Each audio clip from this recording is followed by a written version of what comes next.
Hi friends, మీరు చూస్తుంది voice of Telangana. Subscribe చేసుకోండి. అయితే బెంగాల్లో జరిగేటువంటి శక్తి వందనం, ఇంటింటికి మోడీ గ్యారంటీ, పల్లె పల్లెకు మోడీ పథకాలు అనే కార్యక్రమాన్ని దుబ్బాకలో వైశ్యభవన్లో లైవ్ లో ప్రత్యక్ష ప్రసారంలో పాల్గొన్నారు. చాలా పెద్ద ఎత్తున మహిళలు పాల్గొన్నారు. దీన్ని రఘునందన్ రావు గారు దగ్గరుండి చూస్తున్నారు. అంబేద్ బాలేష్ గౌడ్ గారు, ఎస్ఎన్ చారి గారు, సుభాష్ రెడ్డి గారు, రాజుల భాస్కర్ గారు, అలాగే శివ గారు, విస్తారగల్ల యాదగిరి గారు, కిషన్ గారు పాల్గొన్నారు.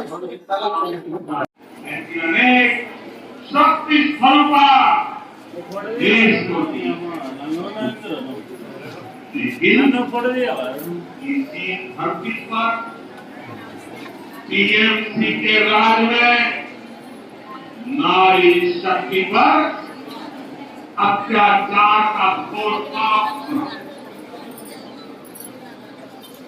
बाप होने दे सके,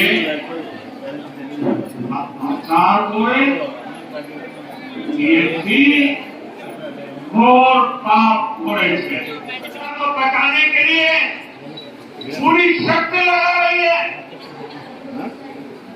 लेकिन पहले हाई कोर्ट और फिर सुप्रीम कोर्ट से भी राज्य सरकार को झटका लगा। गरीब, दलित, वंचित, आदिवासी परिवारों की बहनों बेटियों के साथ टीएमसी के नेता जगह जगह अत्याचार कर रहे हैं।